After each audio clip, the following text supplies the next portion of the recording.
प्रश्न छ, जसलाई लेखपढ गर्न आउँदैन, जसलाई शाब्दिक ज्ञान छैन, उनीहरूले जीवन विज्ञानको कुरा कसरी बुझ्ने?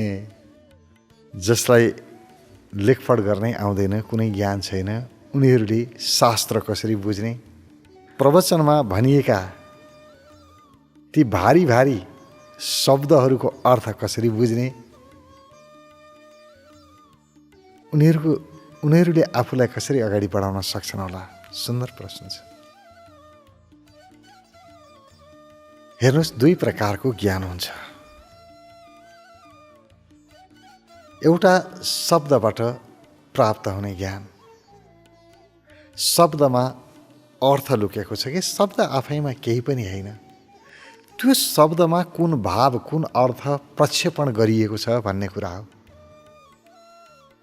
यो शब्दमा यो अर्थ हुन्छ भनेपछि मानिसले त्यही अर्थ बुझ्छ।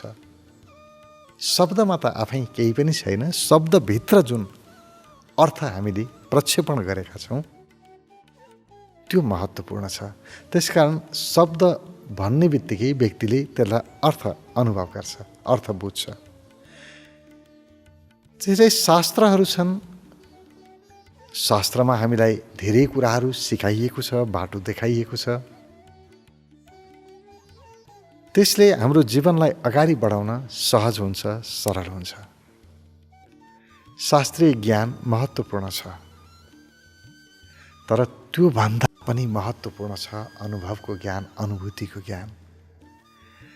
जीवन विज्ञानले शास्त्र सिकाउँदैन, जीवन विज्ञानले अनुभूति सिकाउँछ, अनुभव सिकाउँछ। त्यसकारण यहाँ सोध्नुहुन्छ, जसलाई शास्त्र आउँदैन, शाब्दिक ज्ञान छैन, जीवन विज्ञानको ज्ञान कसरी बुझ्ने? जीवन विज्ञानको ज्ञान बुझ्नको लागि पढे लेखेको विद्वान हुनुपर्छ भन्ने जरुरी छैन, र शब्दको अर्थ बुझ्ने ज्ञानी हुनुपर्छ पटक्कै जरुरी छैन। मलाई चिसो भयो अहिले, चिसोको अनुभव गर्नको लागि विद्वान हुनु पर्दैन। तातो भयो अहिले, तातोको म अनुभव गरिरहेको छु, यो अनुभव गर्न विद्वान हुनु पर्दैन।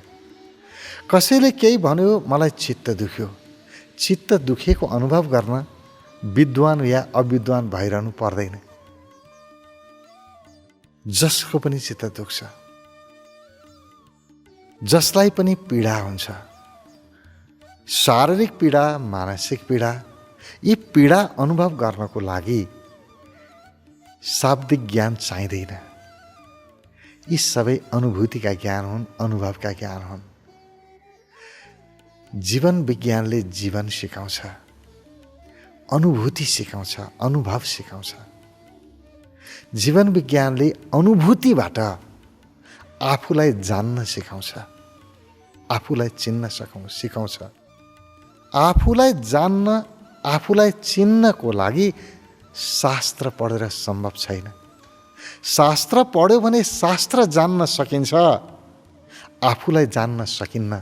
आफूलाई जान्नको लागि आफैलाई पढ्नुपर्छ, र आफूलाई पढ्नको लागि कुनै शाब्दिक ज्ञान हुनुपर्छ जरुरी छैन। म कस्तो छु, मेरो भावना कस्तो छ, मेरो मन कस्तो छ, मेरा विचारहरू कस्ता छन्, मेरा आनी बानी कस्ता छन्, म वास्तवमा राम्रो हुँ या नराम्रो हुँ, आफूलाई समग्रतामा अध्ययन गर्नको लागि कुनै शास्त्रीय ज्ञानको जरुरी छैन। आफ्नो अध्ययनको लागि शाब्दिक ज्ञानको जरुरी छैन। यो त अनुभूतिको ज्ञान हो, अनुभूतिको क्षेत्र हो। शाब्दिक ज्ञान जान्नु छ भने जीवन विज्ञान होइन, शास्त्रहरू जान्नु छ भने जीवन विज्ञान होइन। स्कुलहरू जाउँ, कलेजहरू जाउँ, त्यहाँ धेरै कुरा सिकाइन्छ, धेरै शब्दका अर्थहरू सिकाइन्छ। त्यो जीवनको फरक पाटो, सारा जगतलाई चिन्नु छ, संसार कस्तो छ, केले बनेको छ, सबै कुरा जान्नु छ। कलेज स्कुल छँदैछन् नि, त्यहाँ जान्न सकिन्छ। जीवन विज्ञानमा जीवनलाई पढ्ने हो, आफूलाई जान्ने हो, आफूलाई बुझ्ने हो, आफ्नो क्षमताको पहिचान गर्ने हो, आफूभित्रका सम्भावनाहरूको खोजी गर्ने हो। म भित्र चाहिँ के सम्भावना छ, अरू विषयमा के सम्भावना छ, कुन पदार्थमा के सम्भावना छ, कुन वस्तुले के हामीलाई प्राप्त के दिन सक्छ, के पाउने सम्भावना छ, यो सबै खोजी गर्नको लागि शास्त्र। बाहिरी विषयको लागि, भित्री विषयको लागि म भित्र चाहिँ के छ त, मेरो मनको सम्भावना कति छ, मेरो विचारको, मेरो भावनाको, मेरो बुद्धिमत्ताको, मेरो ज्ञानको, मेरा क्षमताहरू, यसको सम्भावना मसँग कति छ, यसलाई जान्नको लागि जीवन विज्ञान। जीवन विज्ञानमा जीवन पढ्नुपर्छ, जीवन भोग्नुपर्छ, भोगाइबाट ज्ञान प्राप्त हुन्छ। एउटा बुझाइको ज्ञान, अर्को भोगाइको ज्ञान।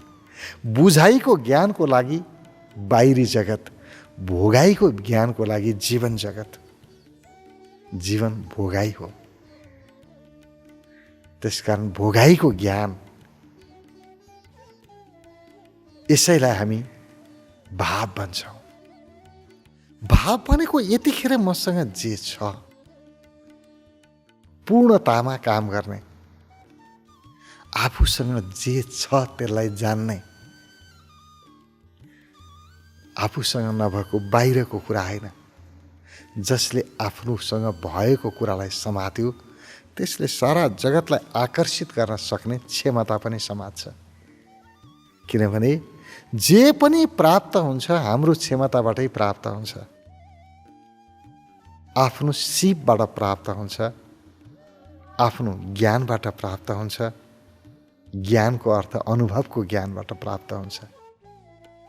विचार मात्रै गरेर के गर्नु, धेरै कुरा सिकेर मात्रै के गर्नु। सिकेको त छ, बाहिरी ज्ञानहरू छ, तर प्रयोग छैन। प्रयोगमा आयो भने फेरि अनुभव बन्छ। शास्त्रीय ज्ञान पनि यदि प्रयोगमा आयो भने त्यो अनुभूतिको ज्ञान बन्छ, अनुभवको ज्ञान बन्छ। र काम अनुभवकै ज्ञान लाग्छ। काम लाग्ने कुरै त्यही हो। त्यसकारण जीवन विज्ञानले जहिले पनि यथार्थलाई समाउँछ, सत्यलाई समाउँछ। सत्य के हो? आगोमा हात हाल्यो पोल्यो, यो सत्य हो। यी चिसो भयो, चिसो लाग्यो, सत्य हो। तातो तातो भयो, सत्य हो। अहिले यतिखेर के भइरहेको छ र मैले के अनुभव गरिरहेको छु, यो आफूले के गरिरहेको छु भन्ने बित्तिकै व्यक्ति आफूतिर फर्क्यो। अब अरूलाई दोष दिँदैन।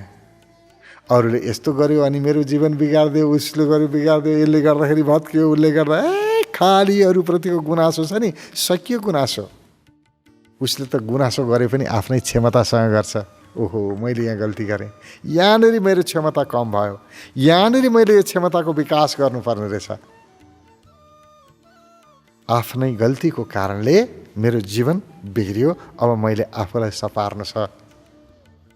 आफूलाई सपार्न खोज्नु, आफूलाई बलियो बनाउन खोज्नु, आफूलाई सक्षम बनाउन खोज्नु जीवन विज्ञानको मूल उद्देश्य हो। र यति बुझ्नको लागि, यति जान्नको लागि कुनै शाब्दिक ज्ञानको जरुरी छैन। केही पढ्न नजानेको, लेख्न नजानेको, केही बाहिरी ज्ञान नभएको व्यक्तिले पनि जीवनलाई पूर्ण रूपमा बुझ्न सक्छ, पूर्ण रूपमा ज्ञानी हुन सक्छ। र म त बार बार भन्छु, सारा जगतको ज्ञान भए पनि, सारा संसारलाई जाने पनि जसले आफूलाई जानेन त्यो अज्ञानी हो। र सारा जगतको ज्ञान नभए पनि, कुनै शास्त्रीय ज्ञान नभए पनि जसले आफूलाई जान्यो त्यो महाज्ञानी हो, त्यही विद्वान हो।